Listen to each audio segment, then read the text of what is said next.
पिछले 6 सालों से इस कॉन्सेप्ट का यूज़ मैं कर रहा हूँ और बहुत अच्छा खासा प्रॉफिट मैं जनरेट कर रहा हूँ। कुछ इस टाइप का प्रॉफिट मैं रेगुलर बेस पर बना पाता हूँ, जिसके बारे में मैं आपके साथ शेयर भी करता हूँ। अब इस कॉन्सेप्ट को जानना आप लोगों के लिए भी बहुत ज़रूरी हो जाता है, क्योंकि ये हमें बताता है कि स्मार्ट मनी किस तरीके से अभी जो मार्केट को चला रहे हैं। ये स्मार्ट मनी के मार्केट को चलाने के 3 फेजेस होते हैं, जिसमें से कि कुछ फेजेस ऐसे होते हैं जहां पर कि आपको सिर्फ वेट करना है। कुछ फेजेस ऐसे होते हैं कि जहां पर लोग एंटर कर जाते हैं, लेकिन वो एक फेक आउट होता है। और एक फेज लास्ट में ऐसा भी आता है जहां पर कि एक्चुअली में हमें एंटर करना होता है और बड़ा मुनाफा बना करके निकलना होता है। तो इस कॉन्सेप्ट का नाम है AMD, यानी कि एक्यूमुलेशन, मैनिपुलेशन, डिस्ट्रीब्यूशन। इसे हम पावर ऑफ 3 भी बोलते हैं। और ये ऐसा नहीं कोई नया कॉन्सेप्ट है। अगर हम प्राइस एक्शन में भी चलते हैं तो ये कॉन्सेप्ट बहुत पुराना है, जिसको कि हम वहां पर फेक आउट या फिर तो ट्रैप ट्रेडिंग बोलते हैं। लेकिन इस कॉन्सेप्ट को एक सिंप्लीफाइड वे में आज की इस वीडियो में आपके साथ एक्सप्लेन करने वाला हूं। तो चाहे जो भी स्ट्रेटेजी आप यूज करते हैं, इस कॉन्सेप्ट को अगर आप जानते रहेंगे तो आप स्मार्ट मनी के जो फुटप्रिंट्स हैं उन पर चल पाएंगे।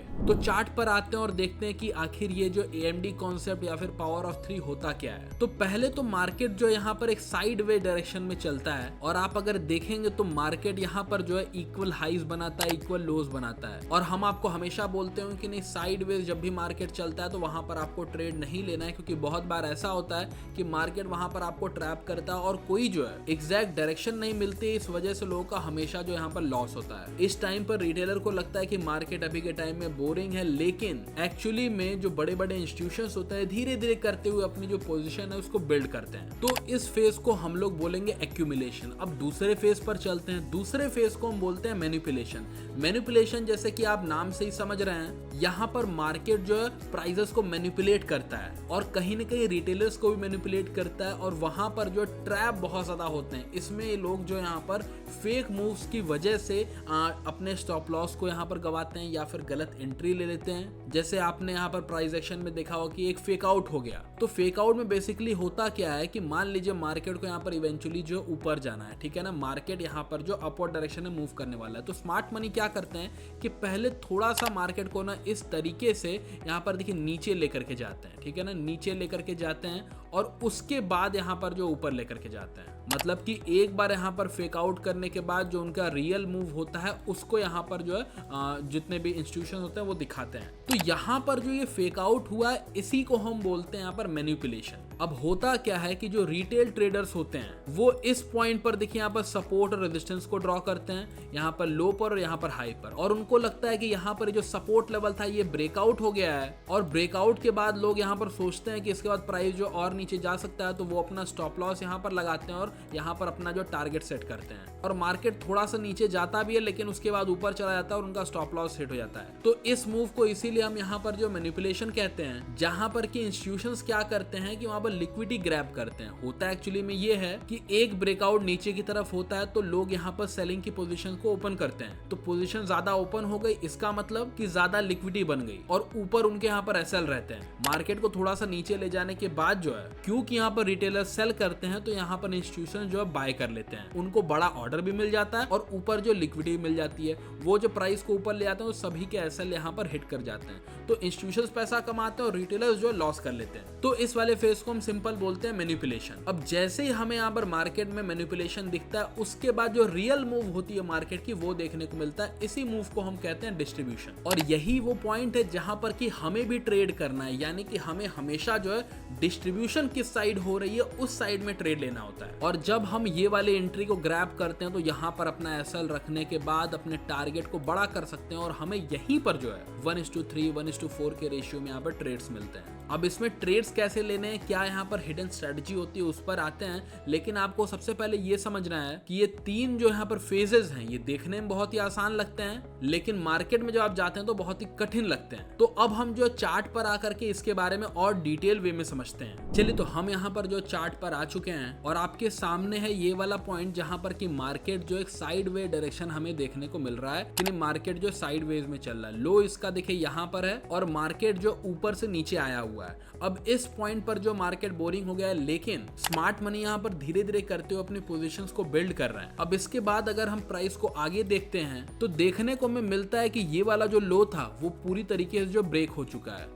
यहाँ पर अगर आप जो ट्रेंड लाइन लगाते हैं तो आपको देखने को मिलेगा जो ये वाला लो है इसको पूरी तरीके से ब्रेक कर दिया गया। अब देखिए रिटेलर्स क्या करते हैं कि क्योंकि उन्होंने जो सपोर्ट लेवल लगा रखा होता है, जैसे ही यहाँ पर सपोर्ट लेवल जो टूटता है उसके बाद वो जो ट्रेड में एंटर करते हैं। अब वही चीज हमें नहीं करनी है। स्मार्ट ट्रेडर्स क्या करते हैं कि उनको पता है कि यहाँ पर जो लिक्विडिटी स्वीप हो चुकी है और उसके बाद हमें जो यहाँ पर डिस्ट्रीब्यूशन फेज है वहां पर एंटर करना है, और जैसे ही वो यहाँ पर जो डिस्ट्रीब्यूशन फेज में एंटर करते हैं स्टॉप लॉस जो है एक्सट्रीम लो के नीचे लगाने के बाद वो हायर टारगेट्स को यहाँ पर जो अचीव करने का ट्राई करते हैं। क्योंकि यहाँ पर देखिए ये वाला जो हाई है, इस हाई को अगर हम टारगेट करते हैं तो उसके बाद देखिए प्राइस किस तरीके से मूव करता है आपके सामने है कि जो बड़ा मूव है वो यहाँ पर प्राइस ने दिखाया, लेकिन बड़ा मूव दिखाने के पहले एक जो मैनिपुलेशन भी किया। अब यहाँ पर देखिए एक और एग्जांपल से हम समझते हैं। मार्केट यहाँ पर देखिए साइडवेज में चल रहा था, नीचे यहाँ पर सपोर्ट ले रहा था, ऊपर जो रेजिस्टेंस था, उसके बाद मार्केट जो एक बार नीचे गया और यहाँ पर जो है अपना जो एक्सट्रीम सपोर्ट लेवल था उसको ब्रेक करता है और यहीं से जो है लगातार ऊपर जाना स्टार्ट करता है। यानी कि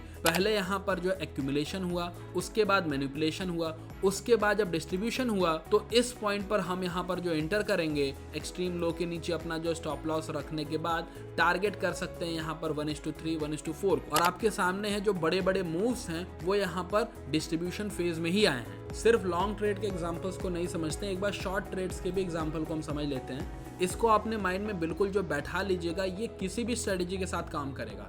यहाँ पर देखिए एक्यूमुलेशन फेज था, मार्केट ऊपर जो रेजिस्टेंस ले रहा था, नीचे जो सपोर्ट ले रहा था, उसके बाद क्या हुआ मैनिपुलेशन फेज में सारे हाइस को यहाँ पर मार्केट ने जो ब्रेक कर दिया। बहुत सारे जो यहाँ पर रिटेल ट्रेडर्स होंगे इस पॉइंट पर आकर के जो है ना अपनी लॉन्ग पोजीशंस को ओपन करते हैं कि नहीं यहाँ से जो है मार्केट ने जो ब्रेकआउट दिया है और स्टॉप लॉस अपना नीचे रखने के बाद टारगेट कर लेते हैं ऊपर। तो ऐसा नहीं करना है। एएमडी कॉन्सेप्ट हमें ये बताता है कि यहाँ से जो है मार्केट डिस्ट्रीब्यूशन फेज में और नीचे जा सकता है और यहाँ पर आप क्लियरली देख सकते हैं कि मार्केट जो किस तरीके से यहाँ पर नीचे गया। अब जब आप ट्रेडिंग करने के लिए आते हैं तो यहाँ पर चीजें जो है थोड़ा सा यहाँ पर कठिन हो जाती हैं। तो कुछ आपको मैं हिंट्स देता हूँ जिसको कि आपने माइंड में रखिएगा। अलग अलग स्ट्रेटेजीज का आप इसमें यूज कर सकते हैं। आप अगर चाहें तो यहाँ पर EMAs का यूज कर सकते हैं, आप अगर चाहें तो यहाँ पर जो ऑर्डर ब्लॉक्स का यूज कर सकते हैं। जैसे कि सिंगल कैंडल ऑर्डर ब्लॉक हमने देखा, जिसके बाद की एक जो FEG भी है। FEG का मतलब होता है फेयर वैल्यू गैप। यहाँ पर देखिए इन तीन कैंडल्स के बीच में एक जो गैप है, तो हमने यहाँ पर जो एक अपना ड्रॉ कर लिया रेक्टेंगल की, यहाँ से हमें जो एंटर करना है। यानी कि हमने जो है जो ये एक्सप्लोसिव मूव था इसको अगर मिस भी कर दिया तो इस ऑर्डर ब्लॉक पर हम अपना जो ट्रेड ले सकते हैं और इसी ऑर्डर ब्लॉक के नीचे जो है अपना यहाँ पर जो है SL भी रख सकते हैं, तो री एंट्री भी हमें जो मिल जाती है। तो आप एक तो ऑर्डर ब्लॉक का यूज कर सकते हैं, FEGs का यूज कर सकते हैं, आप अगर चाहें तो आप यहाँ पर EMAs का भी यूज कर सकते हैं। जैसे कि मैंने यहाँ पर देखिए EMA 50 को लगाया है, तो आप ये भी कर सकते हैं कि यहाँ पर प्राइस ने जैसे ही जो EMA 50 को क्रॉस किया, इसका मतलब है